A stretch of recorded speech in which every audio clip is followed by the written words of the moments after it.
Derechos y deberes fundamentales. 2.1. Derechos fundamentales. La Constitución española consagra el más largo de sus títulos, el primero, a regular el reconocimiento y protección de los derechos y libertades de los ciudadanos del Estado. Según el artículo 10.2 de la Constitución, las normas relativas a los derechos fundamentales y a las libertades que la Constitución reconoce se interpretarán de conformidad con la Declaración Universal de Derechos Humanos y los tratados y acuerdos internacionales sobre las mismas materias ratificados por España. De acuerdo con el artículo 13.1 de la Constitución, los extranjeros gozarán también de las libertades públicas que garantiza este título. Ahora bien, solamente los españoles serán titulares de los derechos reconocidos en el artículo 23, salvo lo que, atendiendo a criterios de reciprocidad, pueda establecerse por tratado o ley para el derecho de sufragio activo en las elecciones municipales. Véase 2.1.3.d, derecho de sufragio. Conviene añadir con respecto a los extranjeros que la extradición solo se concederá en cumplimiento de un tratado o de la ley, atendiendo al principio de reciprocidad. Que quedan excluidos de la extradición los delitos políticos, no considerándose como tales los actos de terrorismo.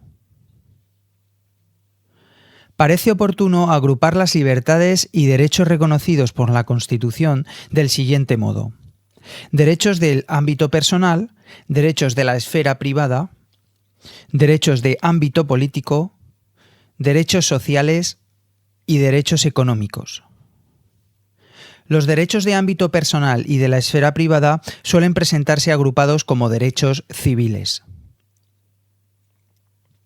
2.1.1. Derechos de ámbito personal. Los citados autores consideran de ámbito personal aquellos derechos que resultan consustanciales con la persona humana. Se trata de derechos que protegen directamente los componentes físicos y morales de la persona y se refieren por tanto a los bienes más preciados, la integridad y la libertad. Dentro de este grupo hay que incluir a. El derecho a la vida. El artículo 15 de la Constitución establece que todos tienen derecho a la vida. En relación con este derecho conviene indicar: primero, la Ley Orgánica 2 del 2010, de 3 de marzo, reconoce el derecho a la interrupción voluntaria del embarazo. Por libre voluntad de la gestante dentro de las primeras 14 semanas de gestación, debiendo a. Haber sido informada la mujer embarazada sobre los derechos, prestaciones y ayudas públicas de apoyo a la maternidad. B. Haber transcurrido un plazo de al menos 3 días desde la información mencionada y la relación de la intervención. Por grave riesgo para la vida o la salud de la embarazada, siempre que no se superen las 22 semanas de gestación, debiendo constar tal riesgo en un dictamen emitido con anterioridad a la intervención por un médico o médica especialista distinto del que la practique o dirija. Dictamen del que podrá prescindirse en caso de urgencia por riesgo vital para la gestante. Por riesgo de graves anomalías en el feto, siempre que no se superen las 22 semanas de gestación, debiendo constar así en un dictamen emitido con anterioridad a la intervención por 2 médicos especialistas distintos del que la practique o dirija. Por detección de anomalías fetales incompatibles con la vida o detección en el feto de una enfermedad extremadamente grave e incurable en el momento del diagnóstico, sin límite de plazo de gestación, debiendo a. Las anomalías constar en un dictamen emitido con anterioridad por un médico o médica especialista distinto del que practique la intervención. B. La enfermedad incurable ser confirmada por un comité clínico. De acuerdo con el artículo 9.5 de la Ley 41 de 2002, básica reguladora de la autonomía del paciente y de derechos y obligaciones en materia de información pública, modificado por la Ley Orgánica 11 de 2005 11 de 2015 de 21 de septiembre, conviene añadir que para la interrupción voluntaria del embarazo de menores de edad o personas con capacidad modificada judicialmente, será preciso, además de su manifestación de voluntad, el consentimiento expreso de sus representantes legales. En este caso, los conflictos que surjan en cuanto a la prestación del consentimiento por parte de los representantes legales se resolverán de conformidad con lo dispuesto en el Código Civil. Segundo, la Ley Orgánica 3 de 2021 de 24 de marzo de regulación de la eutanasia reconoce el derecho de toda persona que cumpla los requisitos previstos en dicha ley a solicitar y recibir la prestación de ayuda para morir. La decisión de solicitar la prestación de ayuda para morir ha de ser una decisión autónoma, entendiéndose por tal aquella que está fundamentada en el conocimiento sobre su proceso médico, después de haber sido informada adecuadamente por el equipo sanitario responsable. En la historia clínica deberá quedar constancia de que la información ha sido recibida y comprendida por el paciente. Los requisitos para recibir la prestación de ayuda para morir son los siguientes. A. Tener la nacionalidad española o residencia legal en España o certificado de empadronamiento que acredite un tiempo de permanencia en territorio español superior a 12 meses, tener mayoría de edad y ser capaz y consciente en el momento de la solicitud. B. Disponer por escrito de la información que exista sobre su proceso médico, las diferentes alternativas y posibilidades de actuación, incluida la de acceder a cuidados paliativos integrales comprendidos en la cartera común de servicios y a las prestaciones que tuviera derecho de conformidad a la normativa de atención a la dependencia. C. Haber formulado 2 solicitudes de manera voluntaria y por escrito o por otro medio que permita dejar constancia y que no sea el resultado de ninguna presión externa, dejando una separación de al menos 15 días naturales entre ambas.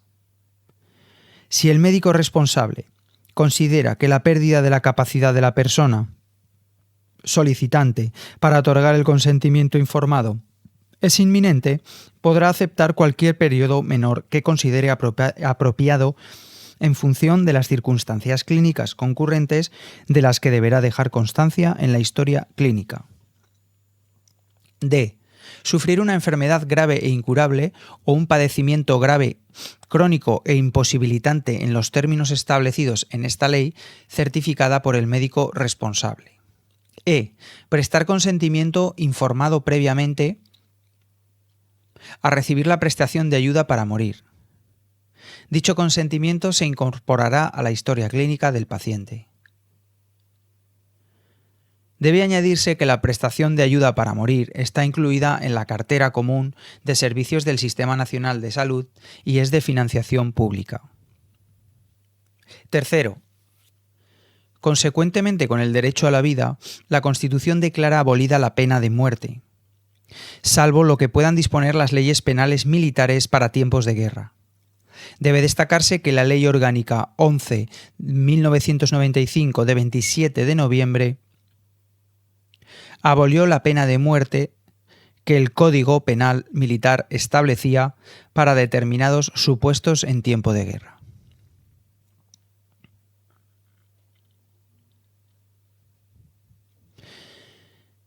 B. El derecho a la integridad física y moral. Según también el artículo 15 de la Constitución, todos tienen derecho a la integridad física y moral, sin que en ningún caso puedan ser sometidos a tortura ni a penas o tratos inhumanos o degradantes. C. Las libertades de ideología y religión.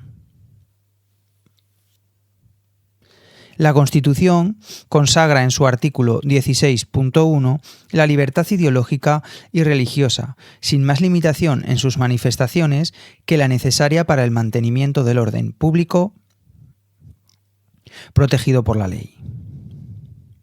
Esta protección se completa así. Nadie puede ser obligado a declarar sobre su ideología religión o creencias. Artículo 16.2. Ninguna confesión tendrá carácter estatal. Los poderes públicos tendrán en cuenta las creencias religiosas de la sociedad española y mantendrán las consiguientes relaciones de cooperación con la Iglesia católica y las demás confesiones. Artículo 16.3. Nadie puede sufrir discriminaciones por razones ideológicas, de opinión. Artículo 14. Nadie puede ser preferido o impedido por razones ideológicas para acceder a los cargos y funciones públicas. Artículo 23. D. El derecho a la libertad personal. Según el artículo 17 de la Constitución, toda persona tiene derecho a la libertad y a la seguridad, no pudiendo nadie ser privado de su libertad, sino en los casos y en la forma previstos en la ley, y con la observancia de las siguientes reglas.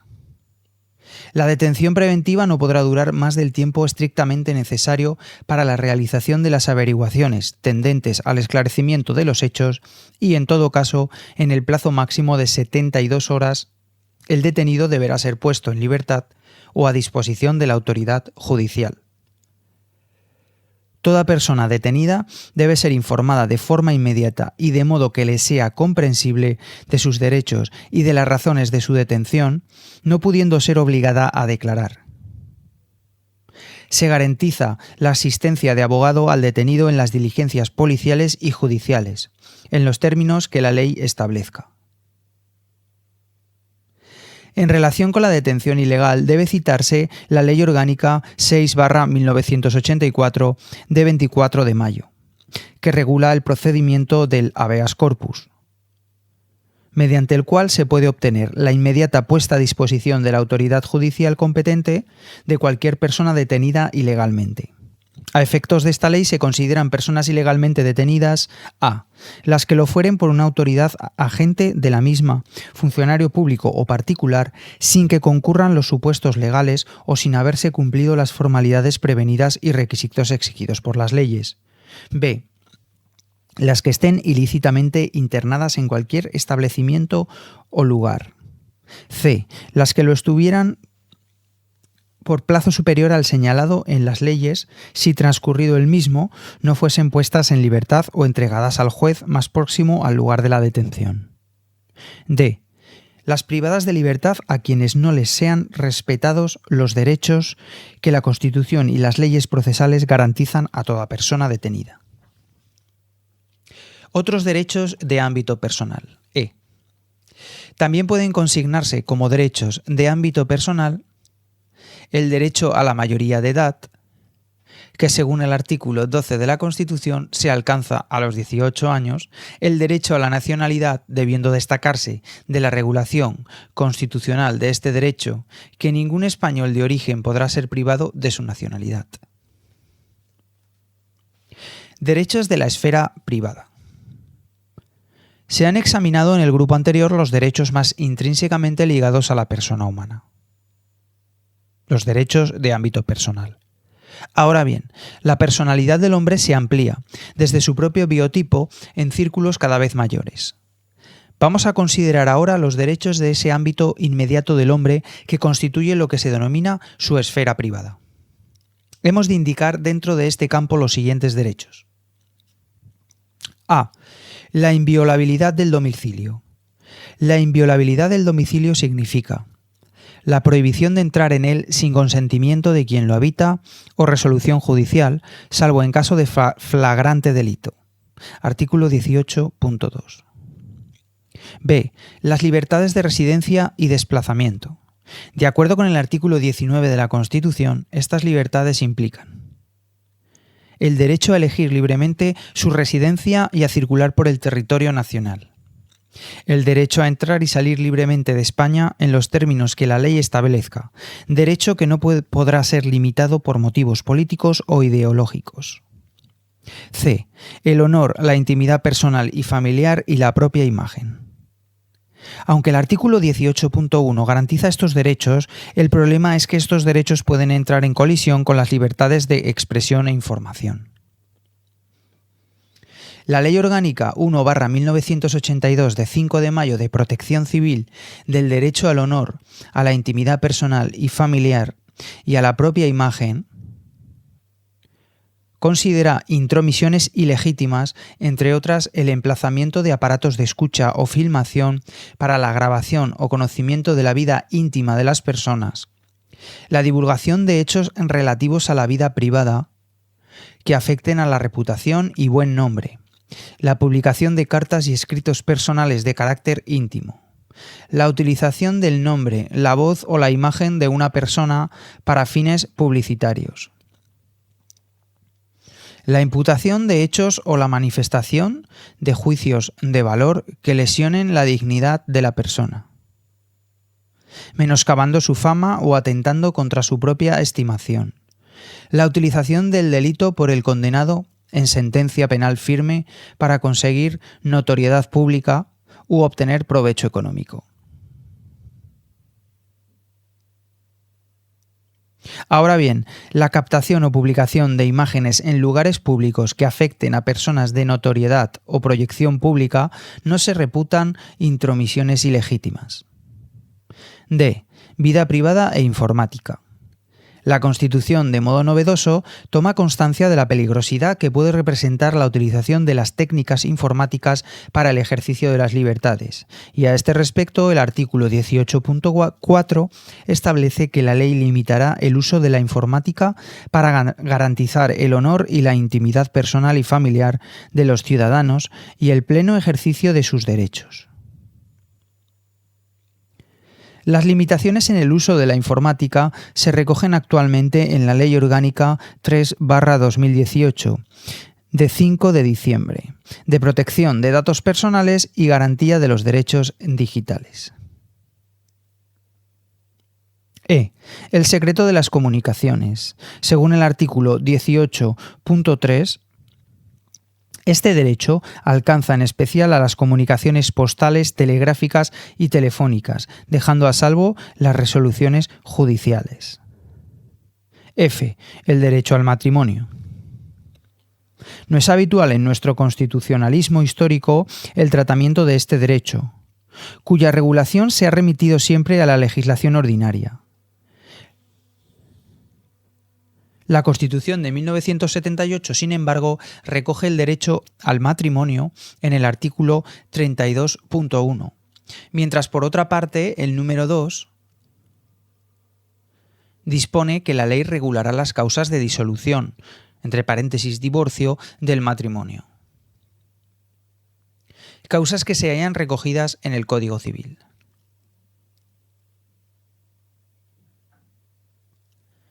En relación con este derecho al matrimonio conviene indicar: A. La Ley 13/2005 de 1 de julio añadió un segundo párrafo al artículo 44 del Código Civil con la siguiente redacción: El matrimonio tendrá los mismos requisitos y efectos cuando ambos contrayentes sean del mismo o de diferente sexo. B. De acuerdo con el artículo 86 del Código Civil, en redacción por la Ley 15/2005 de 8 de julio, se decretará judicialmente el divorcio cualquiera que sea la forma de celebración del matrimonio. Primero, a petición de ambos cónyuges o de uno con el consentimiento del otro, una vez transcurridos 3 meses desde la celebración del matrimonio. Segundo, a petición de uno solo de los cónyuges, una vez transcurridos 3 meses desde la celebración del matrimonio, no siendo preciso el transcurso de este plazo para la interposición de la demanda cuando se acredite la existencia de un riesgo para la vida, la integridad física, la libertad, la integridad moral o libertad e indemnidad sexual del cónyuge demandante o de los hijos de ambos o de cualquiera de los miembros del matrimonio. 2.1.3. Derechos de ámbito político. Se trata de los derechos a través de los cuales se articula la participación de los ciudadanos en los asuntos públicos. El reconocimiento y protección de estos derechos de participación es condición indispensable para la existencia de un auténtico Estado de Derecho. Se trata básicamente de las libertades de expresión, reunión, asociación y de los derechos de sufragio y petición. A. Libertad de expresión. Más que una única libertad de expresión, la Constitución reconoce una amplia gama de libertades que tienen por eje común la libertad de emisión y transmisión de las opiniones. Así, el artículo 20.1 reconoce y protege los siguientes derechos. 1. Libertad de expresión, de comunicación de pensamientos, ideas y opiniones mediante la palabra, el escrito o cualquier otro medio de reproducción. 2. Libertad de producción y creación literaria, artística, científica y técnica. 3. Libertad de cátedra. 4. Derecho a comunicar o recibir libremente información veraz por cualquier medio de difusión. 5. La cláusula de conciencia y el secreto profesional de los periodistas, que son una novedad en el derecho constitucional español. Junto a estos derechos, la Constitución establece las siguientes garantías de protección de la libertad de expresión. Prohibición de la censura previa, artículo 20.2. Prohibición del secuestro de publicaciones y grabaciones que no podrá decretarse a no ser en virtud de resolución judicial. Que aunque no haga referencia a ello, el texto constitucional deberá ser motivada. Artículo 20.5.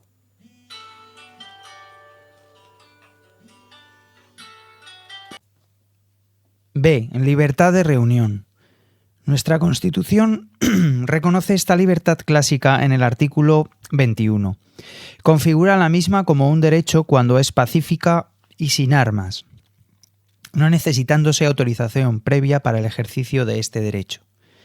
Según la Ley Orgánica 9/1983 de 15 de julio, reguladora del derecho de reunión, se entiende por reunión la concurrencia concertada y temporal de más de 20 personas con finalidad determinada.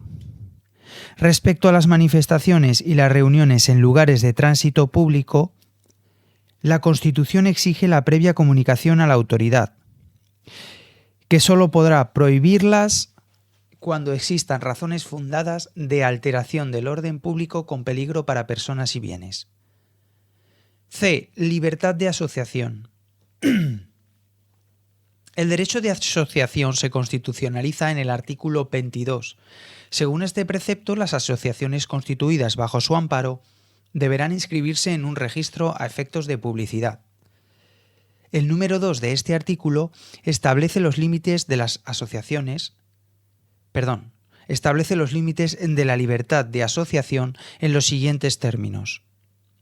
Las asociaciones que persigan o utilicen medios tipificados como delito son ilegales. La garantía de este derecho está encomendada exclusivamente al juez penal, que solo podrá prohibir una asociación, es decir, disolverla o suspenderla en sus actividades a través de una resolución motivada. Existe asimismo una prohibición constitucional de las asociaciones secretas y de carácter paramilitar. El derecho de asociación reconocido en el artículo 22 de la Constitución se ha desarrollado a través de la Ley Orgánica 1/2002 de 22 de marzo. Esta ley destaca los siguientes principios. Todas las personas tienen derecho a asociarse libremente para la consecución de fines lícitos. Nadie puede ser obligado a constituir una asociación, a integrarse en ella o a permanecer en su seno, ni a declarar su pertenencia a una asociación legalmente constituida. La organización interna y el funcionamiento de las asociaciones deben ser democráticos, con pleno respeto al pluralismo.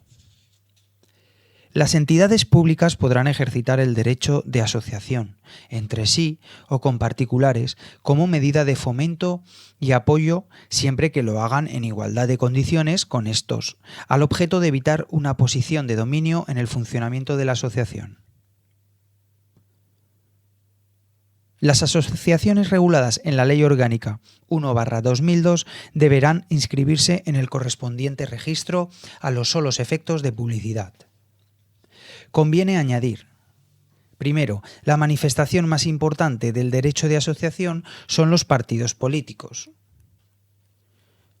La Constitución reconoce expresamente en el título preliminar la libertad de partidos políticos, cuyas funciones son las siguientes: expresan el pluralismo democrático, concurren a la formación y manifestación de la voluntad popular y son instrumento fundamental para la participación política. Artículo 6. La Ley Orgánica 6/2002 de 27 de junio de partidos políticos establece que, además de por decisión de sus miembros, acordada por las causas y por los procedimientos previstos en sus estatutos, solo procederá la disolución de un partido político por decisión de la autoridad judicial competente y en los términos previstos en el apartado 2 del artículo 10 de dicha ley. A saber, cuando incurra en supuestos tipificados como asociación ilícita en el Código Penal. Cuando vulnere de forma continuada, reiterada y grave la exigencia de una estructura interna y un funcionamiento democráticos. Cuando de forma reiterada y grave su actividad vulnere los principios democráticos o persiga deteriorar o destruir el régimen de libertades o imposibilitar o eliminar el sistema democrático mediante las conductas a que se refiere el artículo 9 de la Ley Orgánica 6/2002. Añade esta ley que están legitimados para instar la declaración de ilegalidad de un partido político y su consecuente disolución el Gobierno y el Ministerio Fiscal. Ahora bien, el Congreso de los Diputados o el Senado podrán instar al Gobierno que solicite la ilegalización de un partido político, quedando obligado el Gobierno a formalizar la correspondiente solicitud de ilegalización previa deliberación del Consejo de Ministros. Segundo, variantes asimismo del derecho de asociación son el derecho de sindicación y el derecho a la creación de asociaciones empresariales, si bien su carácter primordial es el de derechos sociales. D. Derecho de sufragio. De acuerdo con el artículo 23.1 de la Constitución, los ciudadanos tienen el derecho a participar en los asuntos públicos, directamente o por medio de representantes libremente elegidos en elecciones periódicas por sufragio universal. De este derecho solamente serán titulares los españoles, salvo lo que, atendiendo a criterios de reciprocidad, pueda establecerse por tratado o ley para el derecho de sufragio activo y pasivo en las elecciones municipales, artículo 13.2 reformado de la Constitución. Como consecuencia de esta posibilidad constitucional y en virtud del Tratado de Maastricht del 2 de 1992, todo ciudadano de la Unión Europea residente en España tiene derecho a ser elector y elegible en las elecciones municipales del Estado español, en las mismas condiciones que los nacionales. E. Derecho de petición. El derecho de petición supone la posibilidad de todo ciudadano de dirigirse a las autoridades refiriéndose a cuestiones que le incumben y de cuya resolución son competentes aquellas. Es un derecho de ámbito político que está regulado así por el artículo 29.1 de la Constitución. Todos los españoles tendrán el derecho de petición individual y colectiva, por escrito, en la forma y con los efectos que determine la ley. Los miembros de las fuerzas o institutos armados o de los cuerpos sometidos a disciplina militar podrán ejercer este derecho solo individualmente y con arreglo a lo dispuesto en su legislación específica. El derecho de petición se regula con carácter general en la Ley Orgánica 4/2001 de 12 de noviembre. Conviene destacar los siguientes aspectos de esta regulación. Inadmisión de peticiones. No se admitirán las peticiones cuyo objeto sea ajeno a las atribuciones de los poderes públicos, instituciones u organismos a las que se dirijan. Tampoco se admitirán aquellas peticiones sobre cuyo objeto exista un procedimiento parlamentario, administrativo o un proceso judicial ya iniciado, en tanto sobre los mismos no haya recaído acuerdo o resolución firme. Tramitación y contestación de peticiones admitidas. Una vez admitida a trámite una petición, la autoridad u órgano competente vendrán obligados a contestar y a notificar la contestación en el plazo máximo de 3 meses a contar desde la fecha de su presentación.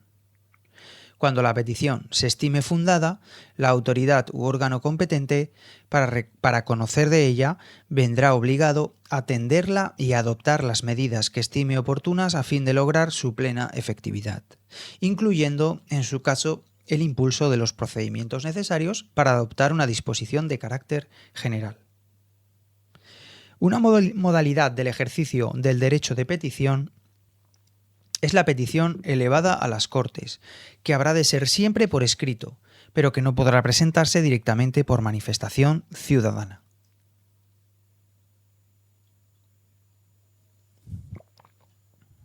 (2.1.4) Derechos sociales. Nuestra Constitución presenta los derechos sociales en diferentes partes del título. En la sección de derechos fundamentales incluye los siguientes: el derecho a la educación, el derecho a la sindicación y el derecho a la huelga.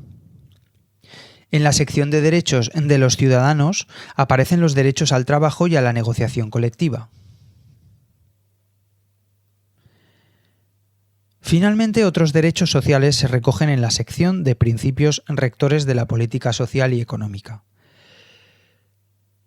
Aunque hay que advertir que en esta sección no hay reconocimiento estricto de derechos, sino más bien lo que subraya la Constitución es el deber de los poderes públicos de promoverlos o garantizarlos.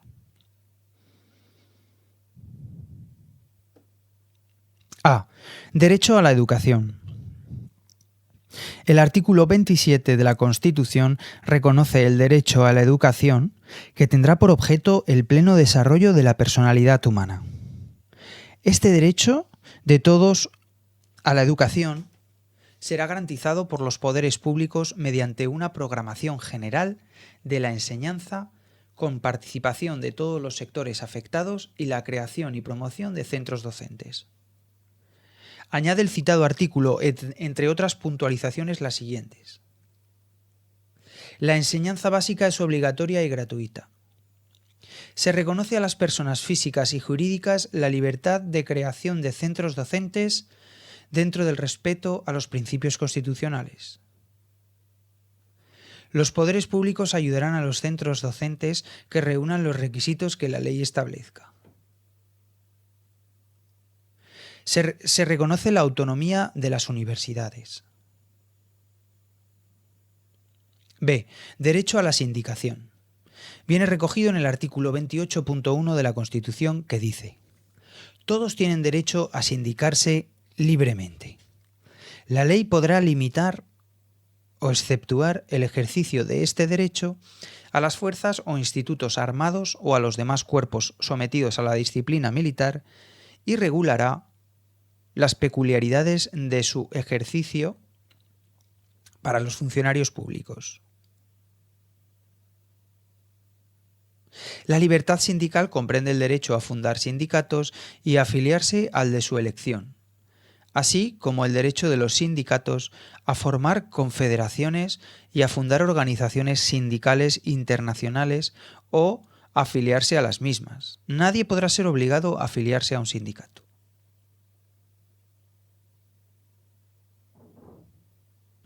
El derecho a la sindicación ha sido desarrollado con carácter general por la Ley Orgánica 11/1985 de 2 de agosto de libertad sindical y con carácter particular referido a los funcionarios públicos por el Real Decreto Legislativo 5/2015 de 30 de octubre, por el que se aprueba el texto refundido de la Ley del Estatuto Básico del Empleado Público. C. Derecho a la huelga. Según el artículo 28.2 de la Constitución, se reconoce el derecho de huelga de los trabajadores para la defensa de sus intereses. Ahora bien, el derecho de huelga no es un derecho absoluto. Supone un límite al derecho de huelga la garantía constitucional de que se asegure el mantenimiento de los servicios esenciales de la comunidad.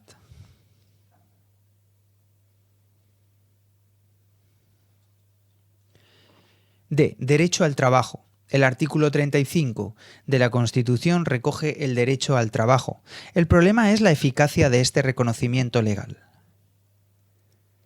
Al reconocer la Constitución el derecho al trabajo, reconoce a la vez la libre elección de profesión y oficio y una serie de derechos inherentes a la relación de trabajo que vamos a enumerar.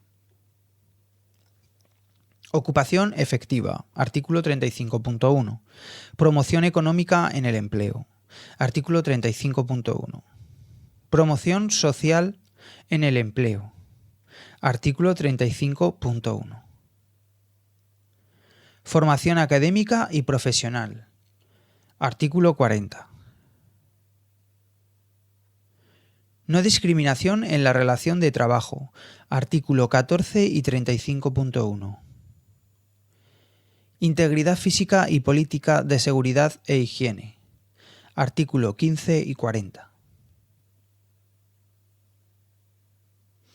Respeto de la intimidad y de la consideración debida a la dignidad personal, artículo 18. Descanso laboral mediante la limitación de la jornada laboral, las vacaciones periódicas retribuidas y la promoción de centros adecuados. Artículo 40. Por otra parte, el artículo 35.2 de la Constitución indica que la ley regulará el derecho al trabajo mediante un estatuto de los trabajadores. Desde el 13 del 11 de 2015, el Estatuto de los Trabajadores en vigor es el aprobado por el Real Decreto Legislativo 2/2015 de 23 de octubre.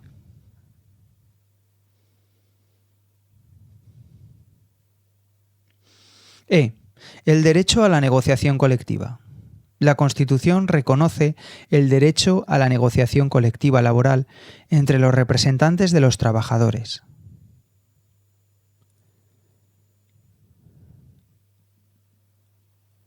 Y empresarios, así como la fuerza vinculante de los convenios. F. Los derechos sociales en materia de seguridad social. El sistema de seguridad social previsto por la Constitución se detalla en el artículo 41, que dice: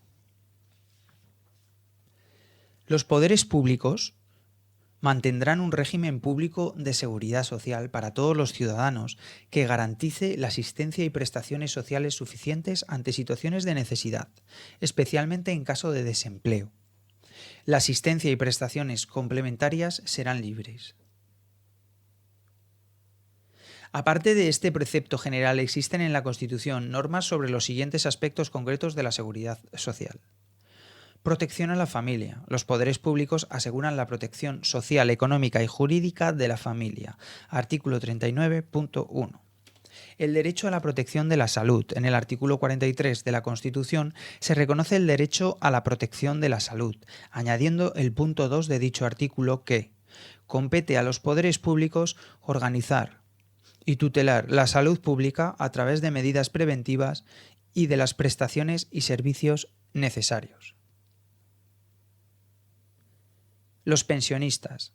El artículo 50 de la Constitución promete pensiones adecuadas y periódicamente actualizadas que garanticen la suficiencia económica de los ciudadanos durante la tercera edad.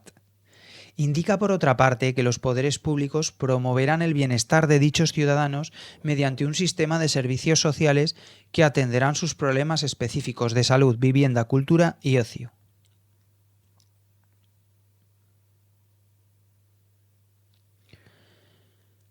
Atención a los disminuidos físicos, sensoriales y psíquicos.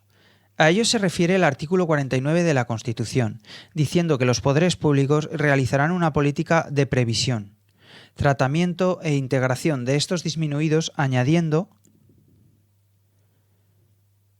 que los ampararán especialmente para el disfrute de los derechos que el título primero otorga a todos los ciudadanos. 2.1.5 Derechos económicos. Hay que citar. Se reconoce el derecho a la propiedad privada y a la herencia. La función social de estos derechos delimitará su contenido de acuerdo con las leyes. Artículo 33.1 y 2.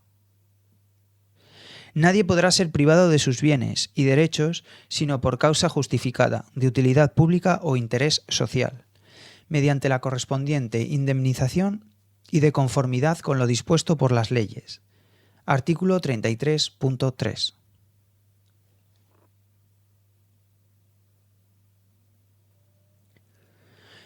Se reconoce el derecho de fundación para fines de interés general, con arreglo a la ley. Artículo 34.1. Se reconoce la libertad de empresa en el marco de la economía de mercado. Los poderes públicos garantizan y protegen su ejercicio y la defensa de la productividad, de acuerdo con las exigencias de la economía general y, en su caso, de la planificación. Artículo 38. 2.2. Deberes fundamentales. La Constitución establece, junto a los derechos, una serie de deberes de los ciudadanos. Dentro de estos deberes hay algunos que son deberes de carácter moral más que obligaciones jurídicas en sentido estricto. Por contra, otros deberes constitucionales sí son obligaciones jurídicas, cuyo incumplimiento puede ser, por consiguiente, causa de sanciones.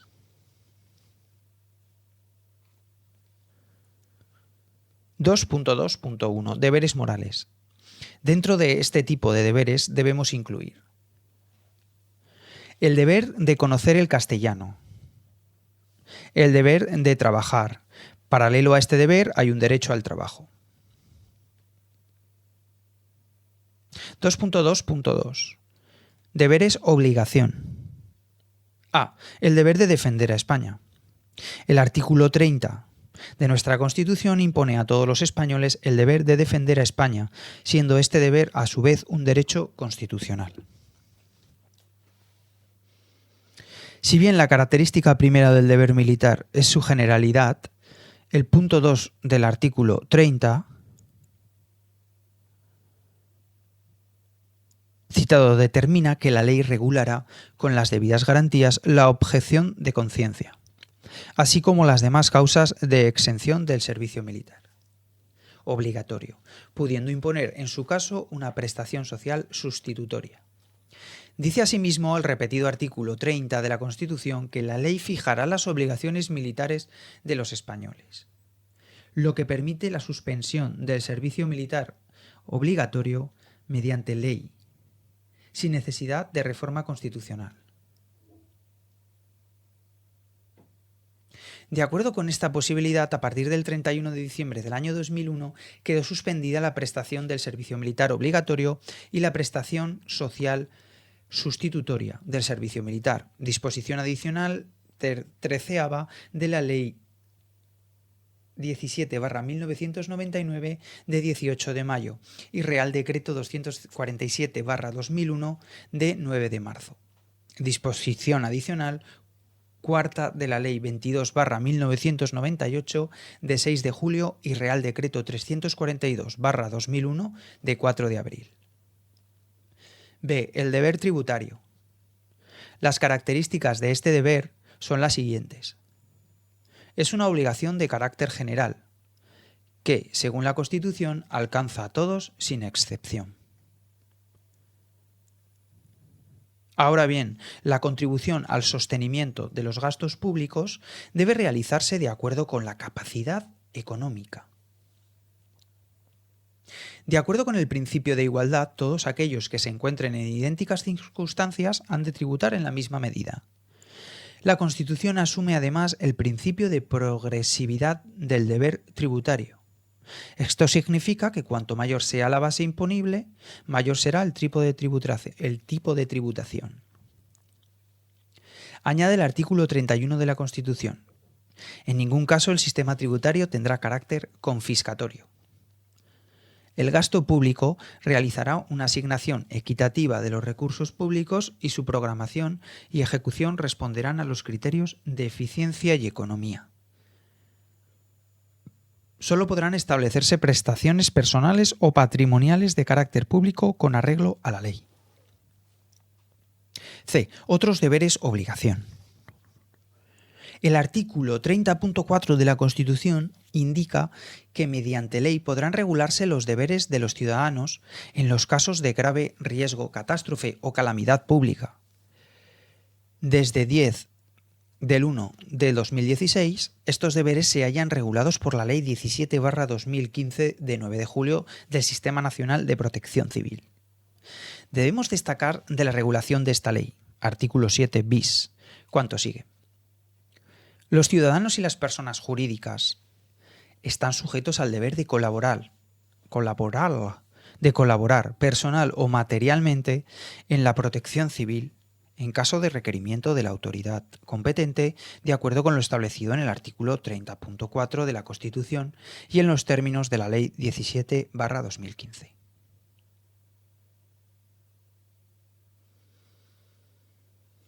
En los casos de emergencia, cualquier persona a partir de la mayoría de edad estará obligada a la realización de las prestaciones personales que exijan las autoridades competentes en materia de protección civil, sin derecho a indemnización por esta causa y al cumplimiento de las órdenes e instrucciones generales o particulares que aquellas establezcan.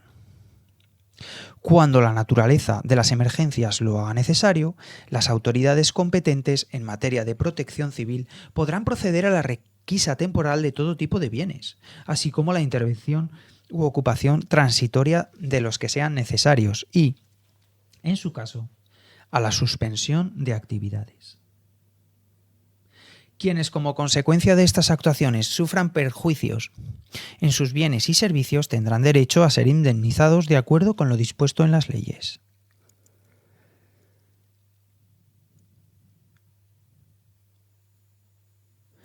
Cuando la naturaleza de las emergencias exija la entrada en un domicilio y, en su caso, la evacuación de personas que se encuentren en peligro, será de aplicación lo dispuesto en el artículo 15, apartado 2 de la Ley Orgánica 4/2015 de 30 de marzo, de protección de la seguridad ciudadana.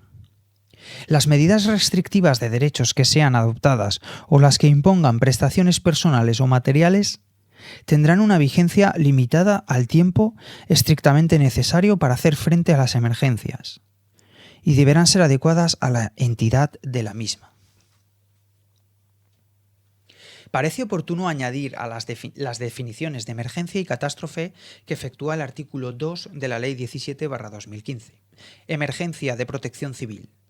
Situación de riesgo colectivo sobrevenida por un evento que pone en peligro inminente a personas o bienes y exige una gestión rápida por parte de los poderes públicos para atenderlas y mitigar los daños y tratar de evitar que se convierta en una catástrofe.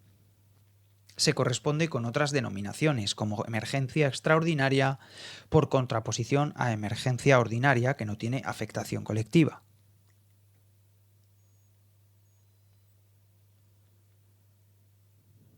Catástrofe. Una situación o acontecimiento que altera o interrumpe sustancialmente el funcionamiento de una comunidad o sociedad por ocasionar gran cantidad de víctimas, daños e impactos materiales, cuya atención supera los medios disponibles de la propia comunidad.